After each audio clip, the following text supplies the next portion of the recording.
त्यांना प्रश्न केला की महाराज, आम्ही तर असं ऐकलेलं आहे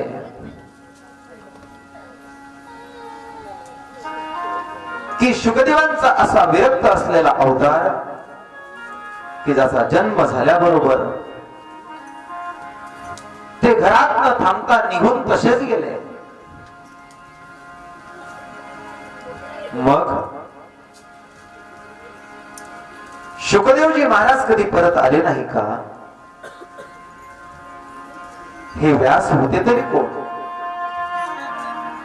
की ज्यांचा असा विरक्त मुलगा जन्माला आला आणि तो कसा आला? कृपा करून आम्हाला थोडस त्याचं चरित्र जर सांगितलं तर बरं होईल. त्यावेळेला सनत कुमारांचे डोळे मात्र सद्गत झाले. आज तुम्ही तर माझ्या गुरुदेवांच्याच अवताराच्या संबंधी, चरित्रा संबंधी मला विचारताय. म्हणून सुतजी महाराज शौनकाने केलेल्या प्रश्नांची उत्तर देतात. सांगतात की राजन, ऋषीमुनी, भगवान परमात्म्याचा जो अवतार आहे, व्यासांचा जो अवतार आहे, हा जगत कल्याणासाठी आहे.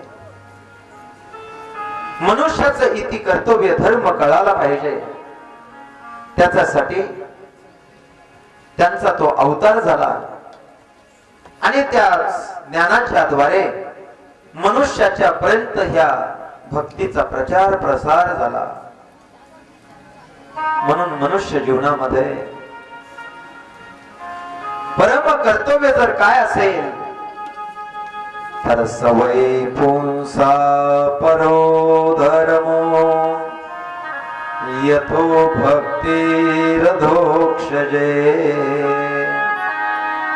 अहेतुक्य प्रतिहता ये आत्मा संप्रसीदती.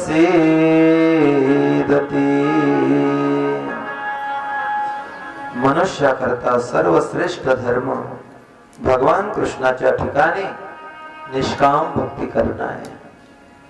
भक्तीचे दोन प्रकार आहेत, एक मल भक्ती आणि दुसरी आहे अमल भक्ती. एक निष्काम भक्ती आणि दुसरी आहे सकाम भक्ती. निष्काम भक्ती ही भावना प्रधान आहे. त्याच्यामध्ये एक भावात्मिका भक्ती आहे आणि दुसरी वैदिक भक्ती आहे. वैदिक भक्तीमध्ये आणि भावात्मिका भक्तीमध्ये थोडासा बदल आहे. ज्याप्रमाणे शास्त्राने वादाने वेदाने सांगितलेल्या प्रमाणे तसंच करणं याचं नाव वैदिक भक्ती आहे. आणि आपल्या भावनेच्या नुसार भावना प्रधान होऊन केलेली जी भक्ती आहे ती भावात्मिका भक्ती आहे. वैदिक भक्तीने हा भक्त भगवान परमात्म्याची प्राप्ती करून घेतो आणि भावात्मिका भक्तीने मात्र भगवानच त्या भक्ताकडे येतो. भगवानच त्या भक्ताकडे येत असतो. म्हणून जीवनामध्ये करत असताना आमच्या जीवनामध्ये ती निष्काम भक्ती घडावी.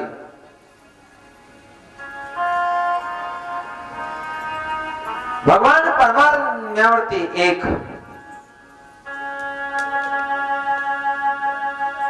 निष्काम भक्ती प्रेम असावं. त्याच्यामुळे या प्रेमाचं लक्षण आहे तत्सुखी सुखित्व प्रेम लक्षण.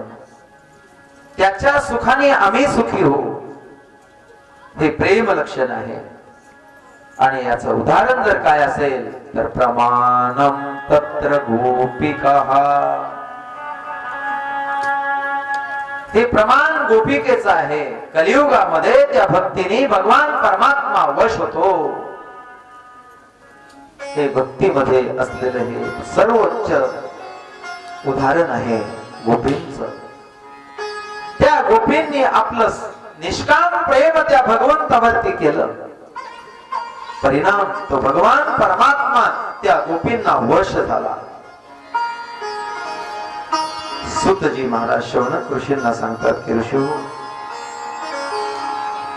जो खरा भक्त आहे तो भगवान परमात्मा त्याला देण्यासाठी जरी आला तर तो स्वीकारत नाही, तो घेत नाही. आणि सकाम भक्ती करणारा आहे तो जात असताना लिस्टच्या लिस्ट घेऊन जातो. एका हातातनी पाण्याचा तांब्या असतो, दुसऱ्या हातातनी मागण्याची लिस्ट असते.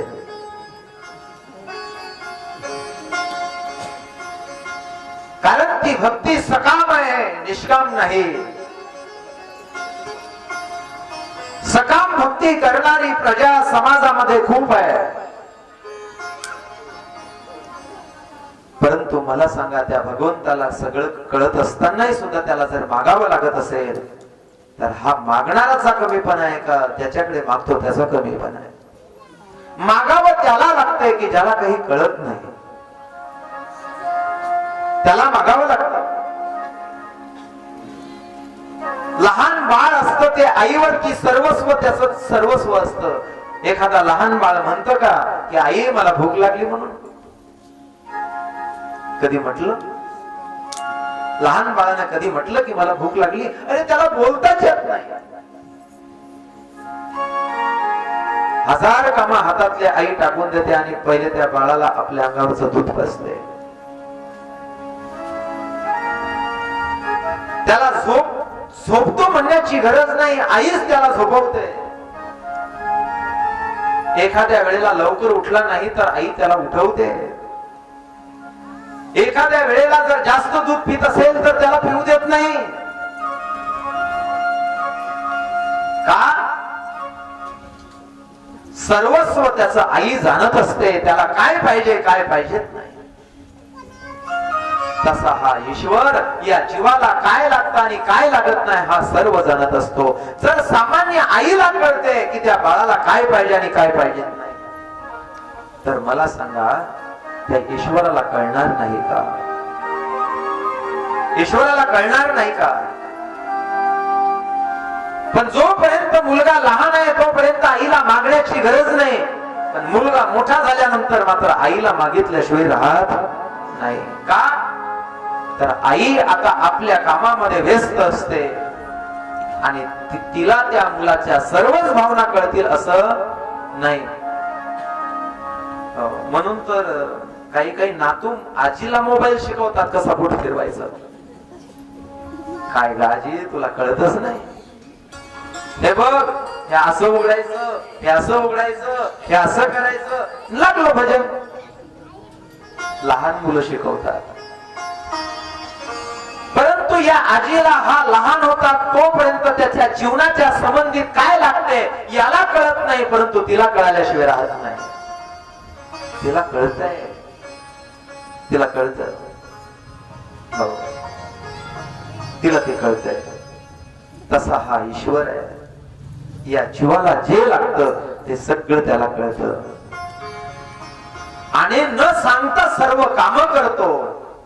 न सांगता करी सर्व काम. न सांगता सगळे काम करतो. पण कोणाचे करतो? भक्तांची काम सगळे करतो. सगळ्यांची, सगळ्या भक्तांची काम तो करतो. आई सगळं लहान मुलाचं तीच करते.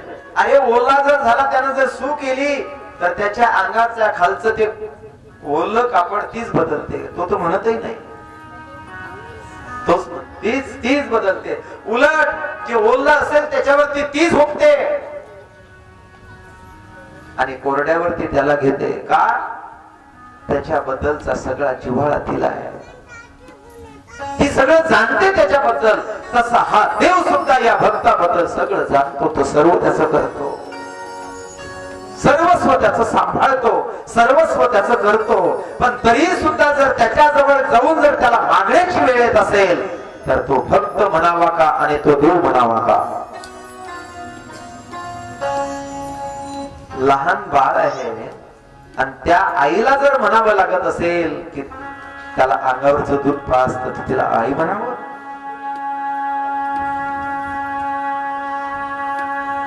तसा हा भक्त असेल,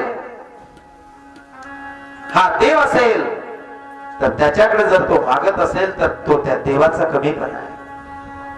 त्या देवाचा कमीपणा आहे का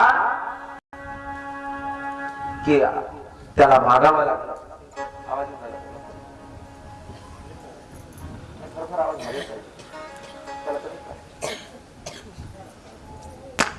भगवान शुद्धदेवजी महाराज परीक्षित राजाला सांगतात की राजन,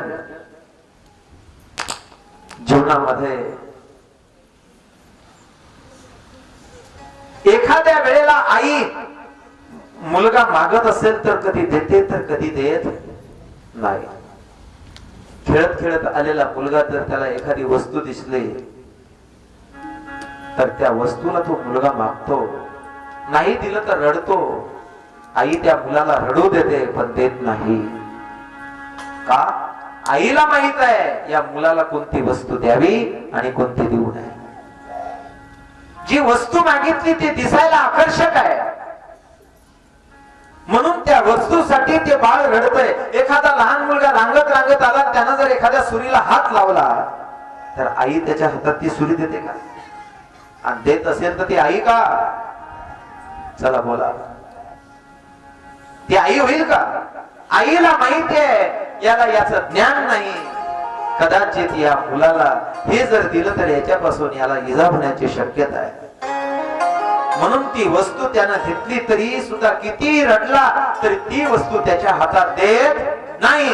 तसा देव योग्य अधिकारी भक्त झाल्याशिवाय त्याच्या हातात ती वस्तू देत नाही, किती मागितली तरी. म्हणून त्याला मागण्याची गरज नाही. ज्या दिवशी गरज पडेल, ज्या दिवशी त्याचा तो अधिकारी बनेल, त्यावेळेला तो ईश्वर त्यानं मागितलं नाही तरी दिल्याशिवाय राहत नाही, तो देतो. पण याला मात्र अजून मात्र धैर्य नाही. जेव्हा पाहिजे तेव्हा तो देणार आहे हे कदाचित त्याला वाटत नाही. विश्वासच कमी पडल्यासारखा दिसतो. काही काही मुलाकडे फार घाई असते, बाबा आता हे सगळं माझ्या नावावर करून द्या, सगळं करून द्या. आणि शास्त्र खरंच असं सांगतं, मुलाला जर आपल्या पायातला फूट आला तर बापानं सगळा कारभार आपला मुलाजवळ देऊन टाकावा, असा नियमच आहे. मुलाचा बूट पोराच्या पायातने आला की बापानं सगळा कारभार मुलाजवळ देऊन टाकावा आणि त्याच्या कारभारात तोंड घालू नये. पण बाप चाबी सोडत नाही, पोरग मागितल्याशिवाय राहत नाही.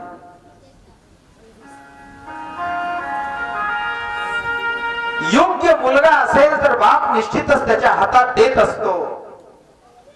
पण अनाधिकारी जर मुलगा असेल, किती मोठा वयानं जरी झाला असेल तरी त्याच्या हातात बाप देत नाही का?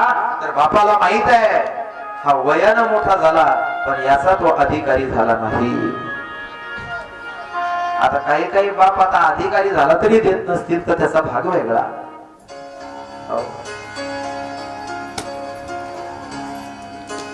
घरात मुलाचं लग्न करून आणलं म्हणजे ती घराची कोण झाली? सोन कोण झाली? मालकीन झाली ना. तरी मग सासून विनाकारण चाबी का जवळ ठेवाव ते पेटीची? का ठेवा? सुटतच नाही ना हातचं. मग सोडून काय त्यांच्या हाताखाली हात ठेवावं का काय आपला?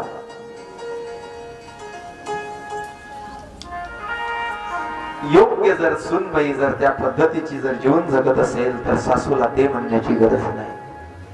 पण ती सासू सत्संगात असली तर, जर सत्संगात नसेल तर जीवन कसं जगावं हेही कळत नाही ना.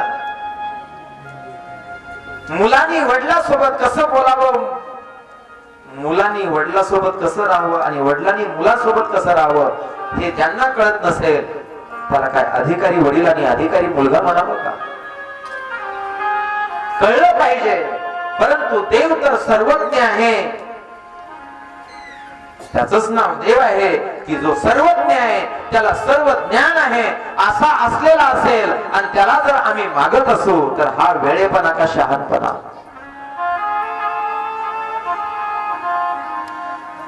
काही काही माणसं जातातच,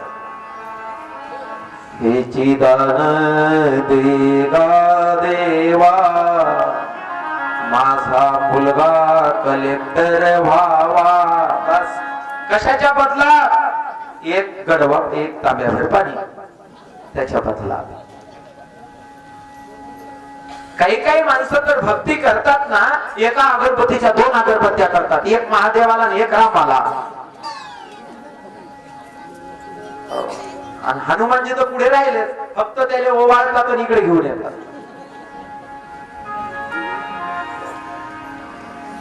काही काहीची भक्ती तर पाहण्यासारखीच आहे. मंदिरामध्ये येतो आणि मंदिरामधले काही नियम आहे, चप्पल बूट घालून जाता येत नाही. आणि यानं नवीन आणली 500 रुपयाची.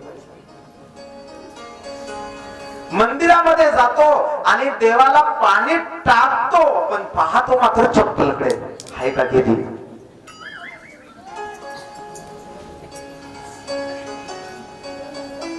पाणी टाकणं झालं की देवाला हात जोडतो, देवाला म्हणतो त्वमेव माताच. पुन्हा चप्पलकडे पाहतो, बुटाकडे पाहतो, त्वमेव माताच पिता त्वमेव, म्हणजे बुट त्याचा बाप. पुन्हा देवाला म्हणतो त्वमेव बंधूच, पुन्हा जोड्याकडे सखा त्वमेव. अशी ही जी प्रार्थना आहे, ही प्रार्थना आहे. देवाच्या समोर भक्ती करत नाही का? करतो, परंतु सगळं लक्ष मात्र त्याच्याकडे, त्या विषयाकडे. ही का भक्ती खरी, ही का भक्ती खरी, पडते मन बाहेरी. ही का भक्ती खरी, पडते मन बाहेरी. ही का भक्ती खरी, पडते मन बाहेरी. ही का भक्ती खरी, पडते मन बाहेरी. देह देवा पुढे लक्ष जोड्याकडे, लक्ष जोड्याकडे, लक्ष जोड्याकडे. देह देवा पुढे लक्ष जोड्याकडे, नेत्र देवाकडे, नेत्र देवाकडे, हात जोड्याकडे. ही पडते मन बाहेरी. ही भक्ती हरी, पडते मन बाहेरी. ही का भक्ती खरी. आपल्या जीवनामध्ये निष्काम भक्ती झाली पाहिजे. अरे भरतजी ज्या वेळेला रामचंद्र प्रभूकडे निघाले, त्या वेळेला गंगा माता प्रगट झाली आणि गंगा माता सांगते भरतांना, भरता काय पाहिजे मागा. भरतांनी विचार केला, ज्या वेळेला गंगा माता म्हणते त्यावेळेला काहीतरी मला मागण्याची आस असेल. तर भरतांनी काय पाहिजे हे नाही सांगितलं, पहिले काय पाहिजेत नाही ते सांगितलं. धर्मन कर्तन काम रुचि, यही वरदानन आ. जन्म जन्म राम पदे. जीवनामध्ये ते द्या, धर्म नको, अर्थ नको, काम नको, परंतु भगवान परमात्म्याचा चरणाची सेवा अखंड मला द्या. ही निष्काम भक्ती आहे. मला सांगा, वडिलाला मागितल्यानंतर काय मिळेल?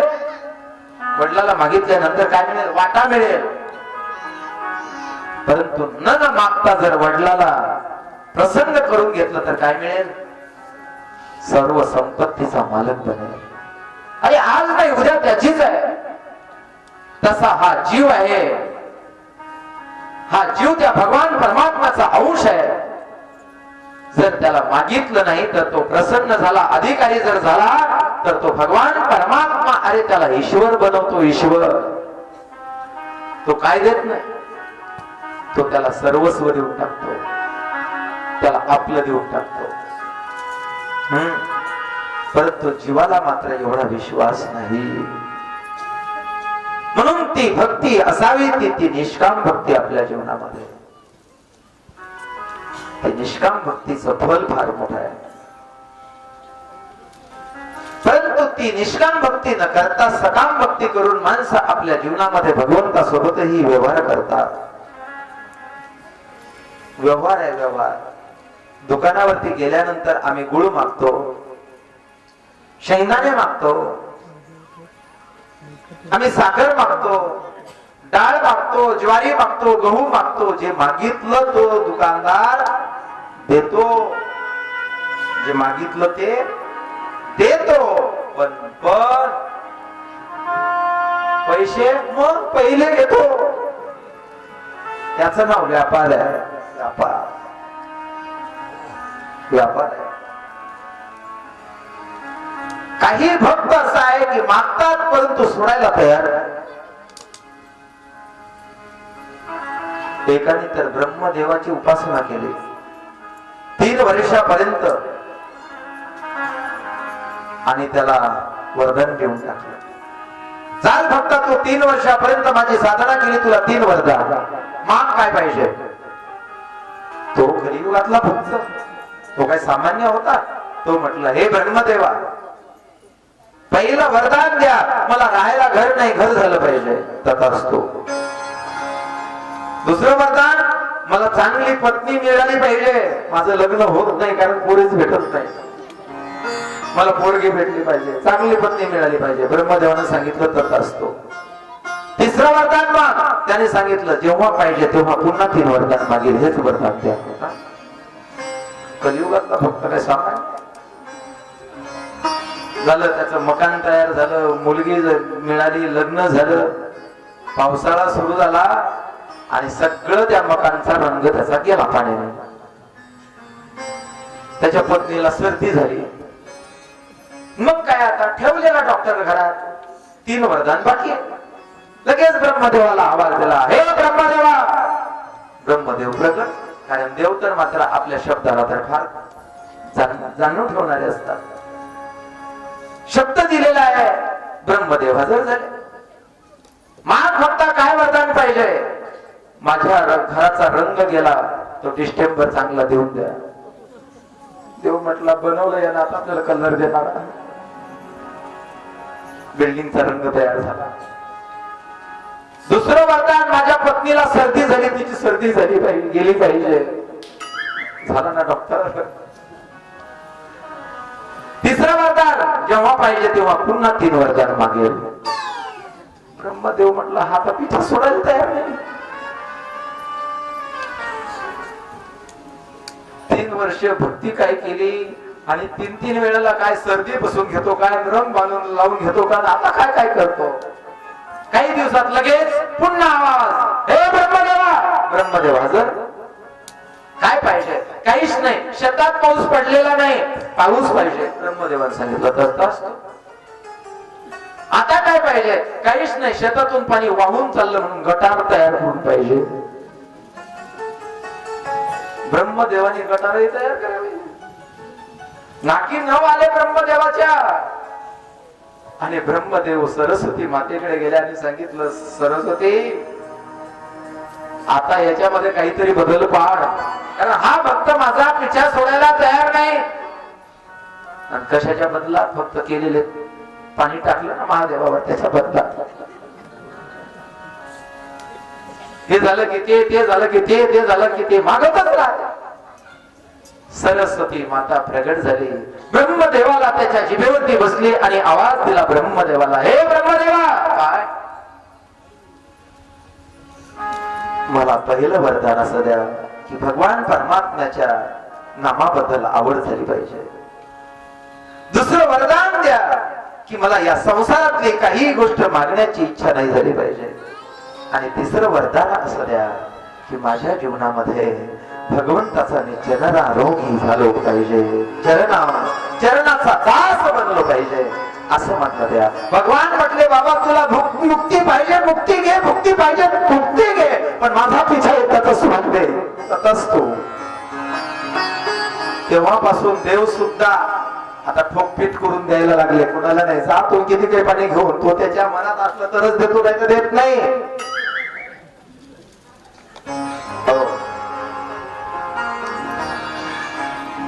कारण भगवान शंकराची उपासना करणारे भगवान भोलेनाथ हा भोलेनाथच आहे. तो जरासावरती प्रसन्न होतो. त्याचं नावच आहे आशुतोष.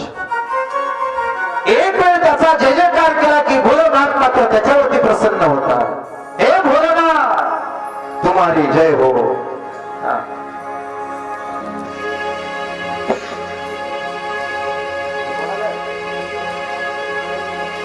भोलेनाथ करते हैं तुम्हें पाया, तुझे कोई समझ न पाया, सबसे बड़ा है तेरा नाम. भोलेनाथ भोलेनाथ भोलेनाथ भोलेनाथ भोलेनाथ भोलेनाथ. ओम नमः शिवाय, ओम नमः शिवाय. भोलेनाथ भोलेनाथ भोलेनाथ भोलेनाथ भोलेनाथ.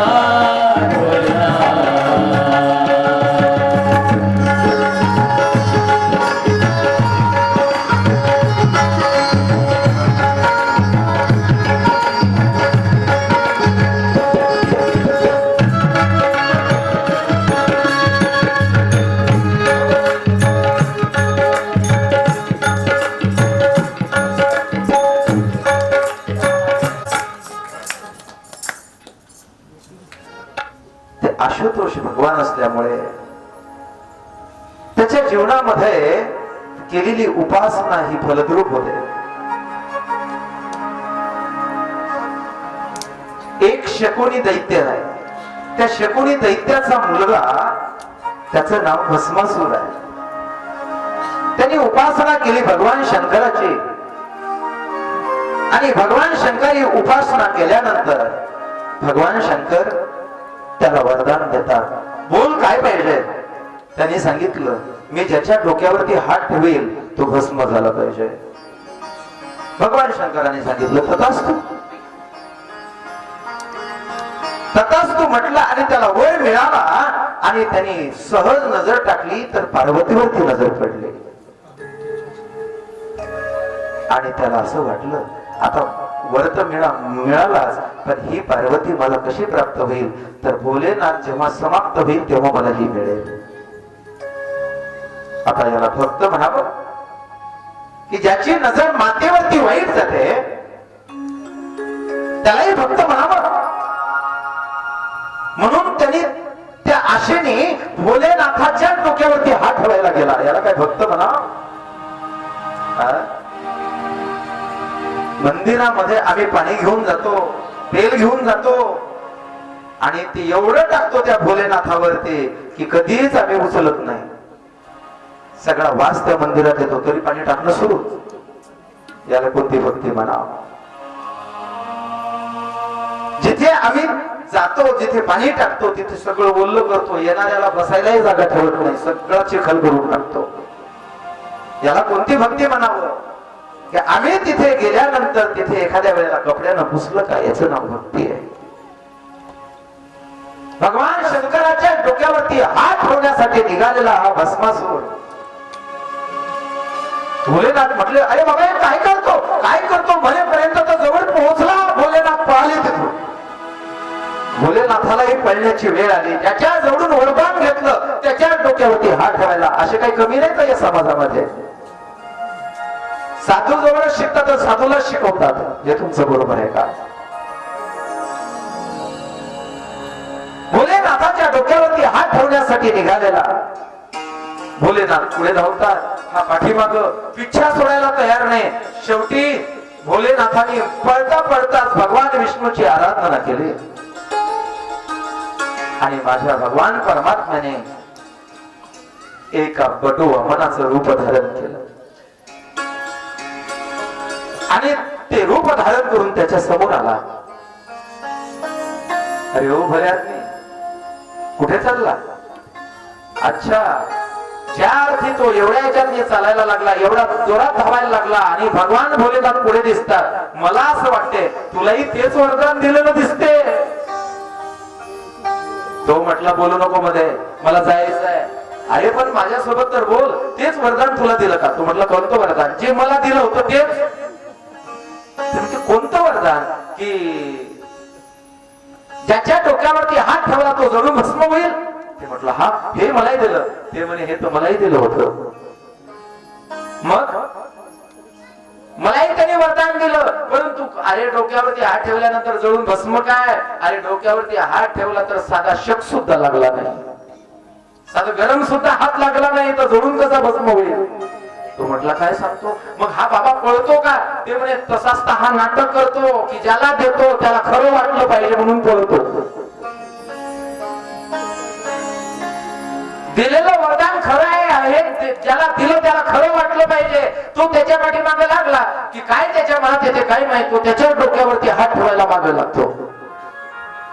हे त्याच्या मनात तोच घालतो आणि तो पुढे पळतो ना पाठीमागे पळतो आणि पळून पळून थकला की हा भक्त समाप्त होतो. तो बाबा जसा तो थकत नाही, कारण तो नेहमीसाठी ते त्याच्याच मस्तीत राहतो ना, तो काय थकणार आहे? तो म्हटला हा हेच वरदान मला पण दिलेलं आहे. ते म्हटले पहिले तपासून पहा. ते म्हटलं शब्दात आणून काय काय मला बिघडवतो का काय? तपासून पहा. ते म्हटले हे बघा, दुसऱ्याकडे नाही तर कमीत कमी आपण स्वतः तरी त्याचा अनुभव घेऊन पाहावा. ते म्हणजे अनुभव घेऊन पाहायचा म्हणजे डोक्यावर हात ठेवून बघायचा का? ते म्हणजे तसं नाही, पण कमीत कमी जळून भस्म व्हायचं नाही, पण कमीत कमी जरासा शक लागतो का, गरम लागतं का, एवढं तर पाहायला काय हरकत आहे का? आता याच्या गोष्टीमध्ये कोण येणार नाही. चतुरा तो शिरोमणी गुण लावण्याची खाणी, मुकुट सकळा मणी धन्य तुझी विठोबा. जो चतुर आहे त्या चतुर मध्ये तो बोलण्यामध्ये आला आणि तो उभा राहिला आणि भगवान भोलेनाथ एका झाडाच्या आड उभे राहून पाहत होते काय लीला चालू आहे भगवंताची. त्याने सांगितलं अरे मला हे वर्तन झालं, हे बघ माझ्या डोक्यावरती मी हात ठेवला तर मला काही झालं नाही, पण तू एकदम ठेवू नको, तपासून तर बघ वरदान खरं आहे का खोटं आहे ते. तो म्हटला पण अरे एकदम ठेवू नको. हा तो म्हटला हे बरोबर आहे, जर काही तुला वाटलं तर लगेच करून घे. म्हणून त्यानं जरासा वर असा हात केला डोक्याच्या. काही वाटते का तुला? नाही. मग अजून जरासा खाली करा, अजून जरासा खाली केला. आता काही वाटते का? म्हणजे अजून काहीच नाही. मग अजून जरासा खाली कर, पुन्हा जरासा खाली केला. आता काही वाटते का? म्हणजे अजून तर काहीच नाही. जरासं प्रेस सारखं गरम गरम, म्हणजे अजून तर काहीच नाही. मग जरासा अजून खाली कर. तो काय लोखंड थोडंच गरम झालं की जरासा शेक लागायला त्याला. पाजो बरं का, जास्त एकदम लोखंड डोक्यावर ठेवू नको, जरासा वर आधार ठेव. बघ बघ काही वाटतं का? तो म्हटलं तर अजून तर काहीच नाही. मग जरासा कर खाली, अजून पुन्हा खाली केला जरासा. काही वाटतं का? असं करता करता एकदम केसाच्या जवळ गेला. आता काही लागतं का? ते म्हटलं केस एक एक केस हाताला लागतो तरी अजून काहीच नाही ना. मग ठेव, मी सांगतो तुला तसं वरदान काहीच नाही. तो बाबा देत राहतो फक्त कोणाला. त्यानं हात धरला आणि डोक्यावरती ठेवला, जळून भस्म झाला, जळून भस्म झाला. आणि भोलेनाथ मग भगवान शिव भगवंताकडे आले. भगवान बरं झालं हा तर माझ्याच पाठीमागे लागला होता. भगवान म्हटले म्हणून मी तुम्हाला सांगतो ठोकपीट करून देत जा, नाही तर कोणाच्या माग कोणी लागते. तेव्हापासून भगवान भोलेनाथ देतात, परंतु त्याला तपासून देतात. तेव्हापासून कोणालाही देत नाही. तुम्ही तांब्या घेऊन जा, नाही तर घरात नेरा. तो देतो, देत नाही असं नाही, परंतु तपासून दिल्याशिवाय राहत नाही. आपला जय व्हावा असं वाटत असेल तर त्या भगवान शंकराचा जय आपण केला पाहिजे. त्या भगवान परमात्म्याचा जय करा. आपला विजय झाल्याशिवाय राहणार नाही, आपला विजय होईल. पण आम्ही मात्र त्याचा जय करत नाही. आम्ही आमचा विजय व्हावा अशी अपेक्षा करतो, म्हणून आमच्या जीवनामध्ये तो विजय प्राप्त होत नाही. तो विजय प्राप्त व्हावा अशी इच्छा जर असेल तर आम्ही त्याचा जय जयकार केला पाहिजे, त्याचा जय जयकार झाला पाहिजे.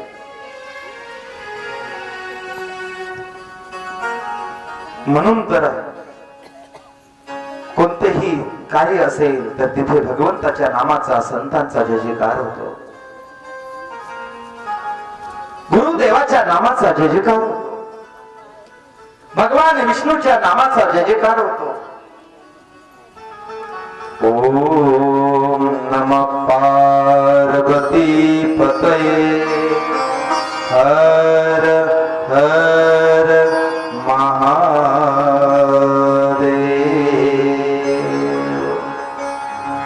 सद्गुरुदेव भगवान की. भगवान सुतजी महाराज शौनक ऋषींना सांगतात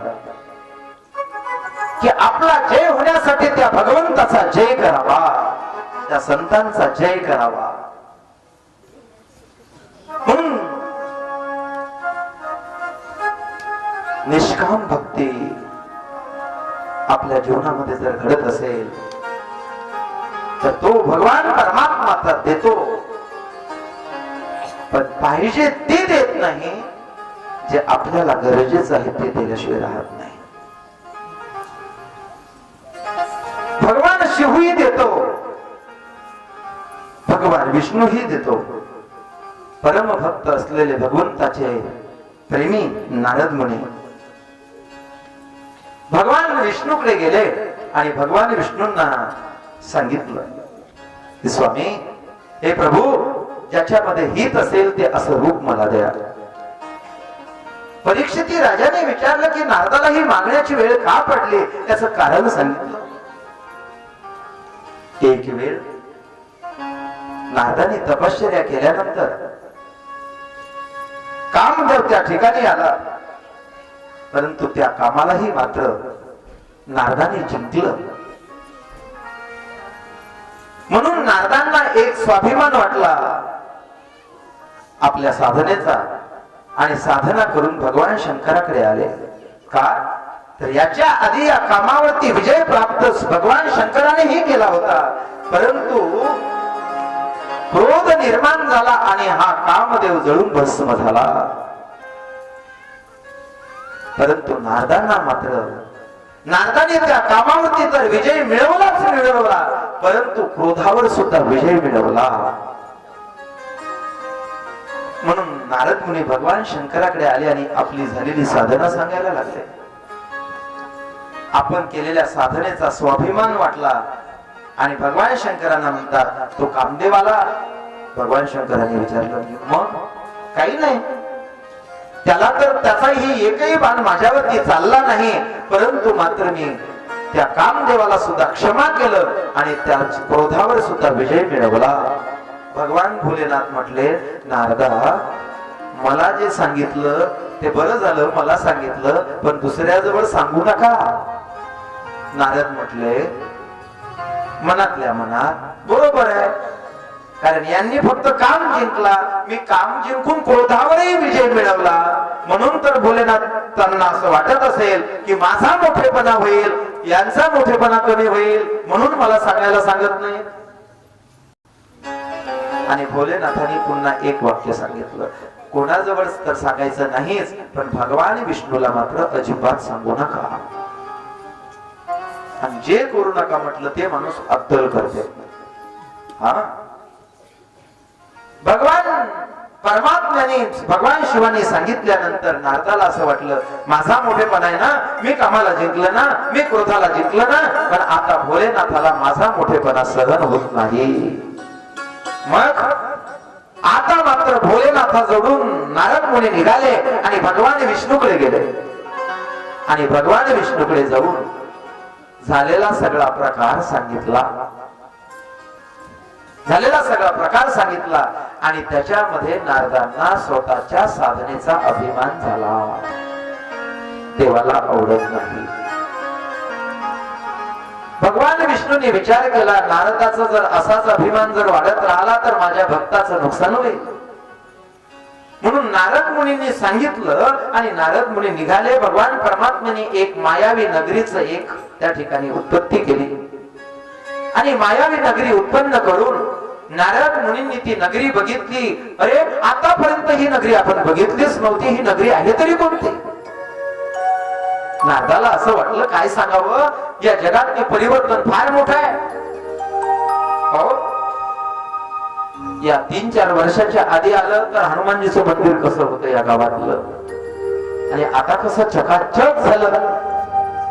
पलीकडच्या गलीमध्ये गेलं तर तिकडे देवीचं मंदिर कसं होतं, आता कसं झालं. सगळा हा परिवर्तनाचा भाग आहे. जर खरजईच्या गावातल्या देवाचे मंदिर जर असे झाले तर गावातले घर काय देव काय तुमचे काय मातीचे ठेवल, तेही मोठ्या मोठ्या बिल्डिंग झाल्या. 15 वर्षाच्या आधी एखाद्या घराला सिमेंट दिसायचं, आता सगळे घर बंगलेच्या बंगले झाले. कारण देवाचं घर आपण तयार केलं. पण अजून राम मंदिराचं काम बाकी आहे. खालचं जे काम आहे ते पाणी गळते त्याच्यामध्ये. सकाळीच ऐकलं की त्याही कामाला आता काही मंडळी मात्र आता सुरुवात करणार आहे, आणि सगळी माणसं त्या कामाची वाट बघतात की आम्हाला सुद्धा रामचंद्र प्रभूजींच्या कामासाठी काही मदत करता येईल का, म्हणून त्या अपेक्षेनं सगळे वाट पाहतात. हे खरजी गावातली मंडळी आहे.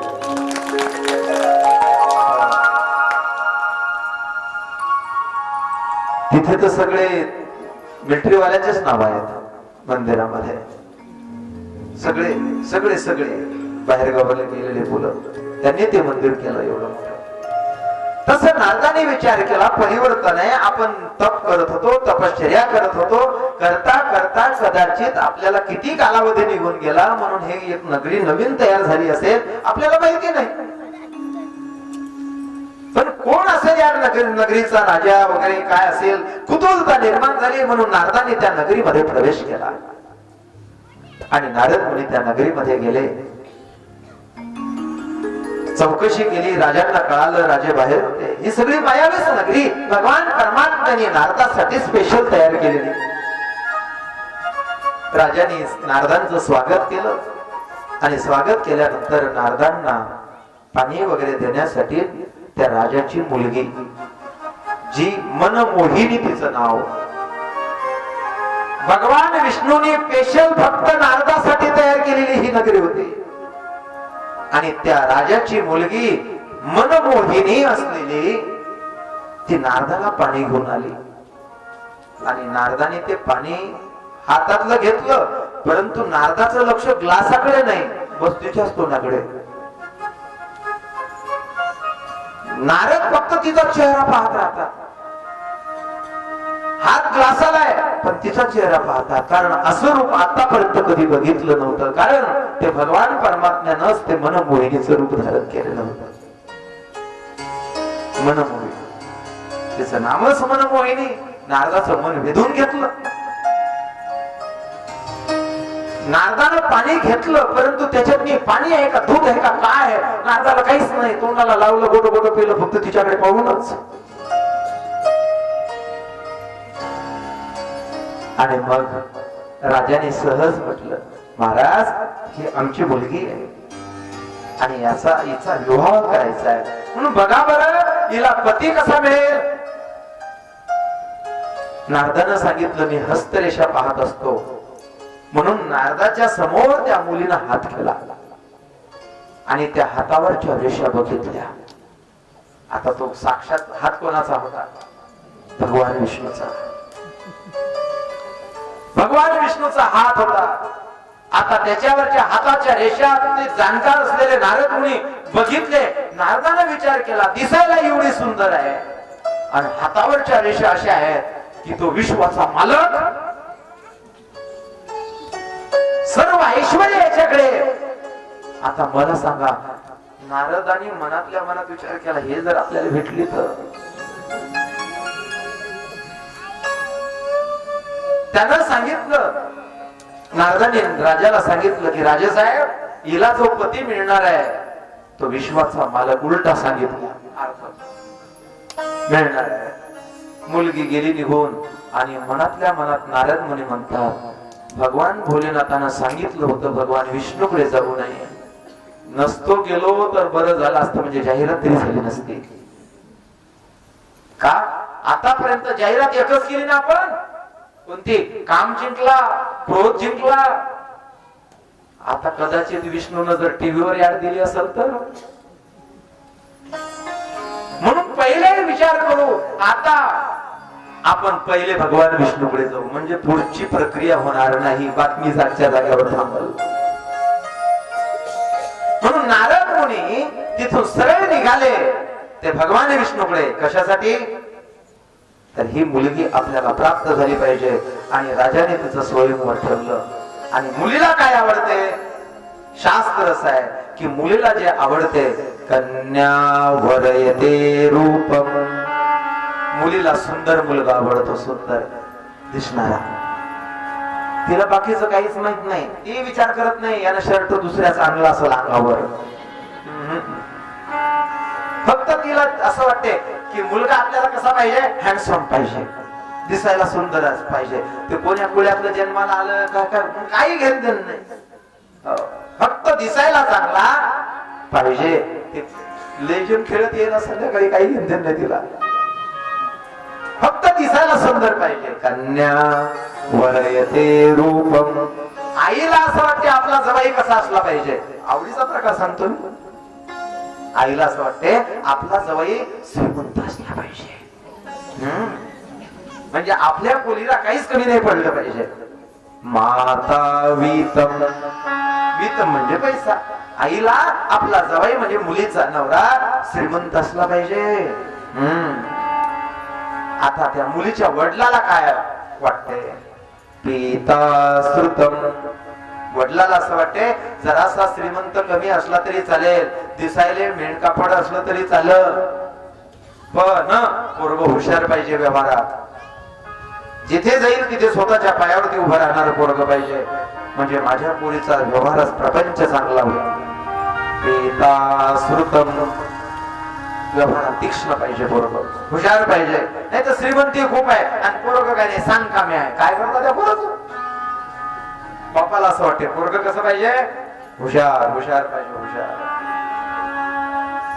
ज्यांच्या पोरीचे लग्न झाले ते म्हणत असतील बरोबर आहे. आता तिचा भाऊ आहे, त्या भावाला काय आवडते? त्याची आवड काय? बांधवानां कुलमिच्छन्ति. भावाला असं वाटते मुलगा कुलवान पाहिजे, कुलवान. का? उद्या समाजात मला फिरायचं आहे, तो कुलवान पाहिजे. गरीब असला तर चालेल, श्रीमंत असला तरी चालेल, पण तो कसा पाहिजे? तो कुलवान असला पाहिजे. कारण उद्या समाजात मला मात्र चालायचं आहे, उद्या मला लोकांना तोंड दाखवायचं आहे. तो कुलवान पाहिजे. मग दिसायला डांबरासारखा काळा असणं आपल्याला काय करायचं? पण कसा पाहिजे? कुलवान पाहिजे, कुलवान. बांधवानां कुलमिच्छन्ति. जे बाकीचे लोक लग्नाला आलेले असतात त्यांना काय वाटते? त्याला असं वाटते ती चपट्या नाकाच असेल ना, आपल्याला काय करायचं? गरीब असो श्रीमंत असो कोणी कुलाचा असो आपल्याला काय करायचंय? मग काय पाहिजे? मिष्टान्ने इतरो जनः. त्यांच्यासाठी लग्न चांगलं कधी? चांगले मिष्टान्न असले तर. चांगले चांगले मिष्टान्न जर लग्नासाठी असतील तर लोक म्हणतात काय लग्न झालं हो. नवरी नवरदेव कसे होते? डोळा सोडायचा नसो. त्याला काय करायचंय? फक्त काय पाहिजे? मिष्टान्न. मिष्टान्ने मित्रो जनः. पण मुलीला काय आवडते? कन्या वरयते रूपम. मुलीला सुंदर मुलगा आवडतो. नारदाने विचार केला की आता आपल्याला सुंदर रूप मिळालं पाहिजे. याच्यासाठी नारद मुनी या जगात मी सुंदरता फक्त त्याच्याकडे. कोणाकडे? त्या भगवान परमात्म्याकडे सगळ्यात सुंदर तो आहे. म्हणून भगवान परमात्म्याकडे भगवान विष्णूकडे नारद मुनी आले. पण रस्त्याने येता येता एकच विचार करत होते, विनाकारण जाहिरात केली गो, सांगायला नव्हतं पाहिजे. पण आता सांगावं तरी कसं काय? भगवान शिव विष्णूने जी विचारलं की बा तुला सुंदरता कशासाठी पाहिजे? काय म्हणावं? लग्न करण्यासाठी पाहिजे. आतापर्यंत तर सांगत नव्हतं आपण असं केलं, आपण तसं केलं, आपण तसं केलं. आता काय सांगावं? नारद मुनी भगवान परमात्म्याकडे पोहोचले आणि नमस्कार केला. आणि भगवान विष्णूंना मात्र आता ती प्रार्थना करतात, हे भगवान, हे प्रभू, आपली सुंदरता कशी आहे?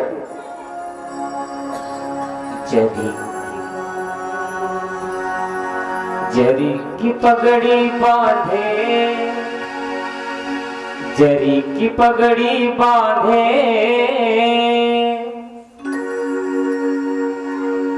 सुंदर आंखों वाला, जरी की पगड़ी बांधे वाला,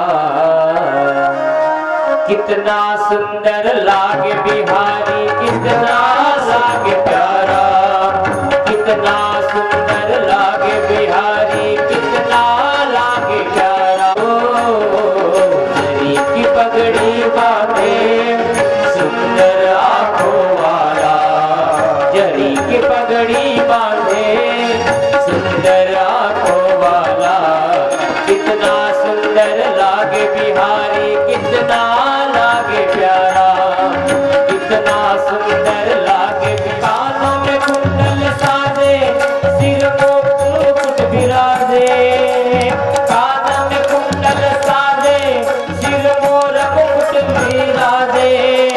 सखिया पगली होती जब जब होठ पे बंसी बाजे, सखिया पगली पे बंसी बाजे। है चंदा है सावरा, चंदा है सावरा, तारे हैं ग्वाल बाल, कितना सुंदर लागे बिहारी, कितना लागे प्यारा, कितना सुंदर लागे बिहारी, कितना लागे प्यारा। जरी की पगड़ी बांधे सुंदर आंखों वाला, जरी की पगड़ी बांधे सुंदर आंखों वाला, कितना सुंदर लागे बिहारी, कितना लागे प्यारा, कितना सुंदर लागे बिहारी, कितना लागे प्यारा।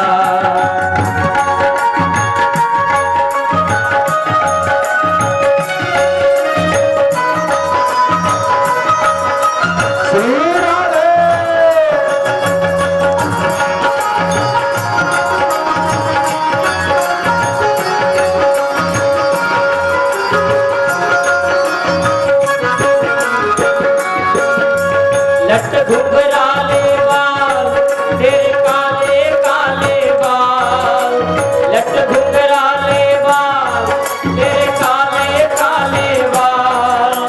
सुंदर श्याम सलोना, तेरी टेढ़ी मेढ़ी चाल, सुंदर श्याम सलोना, तेरी टेढ़ी मेढ़ी चाल। हवा में सर सर करता हो, हवा के सर सर करता तेरा पीतांबर मतवाला, हवा के सर सर करता तेरा पीतांबर मतवाला। कितना सुंदर लागे बिहारी, कितना लागे प्यारा, कितना सुंदर लागे बिहारी, कितना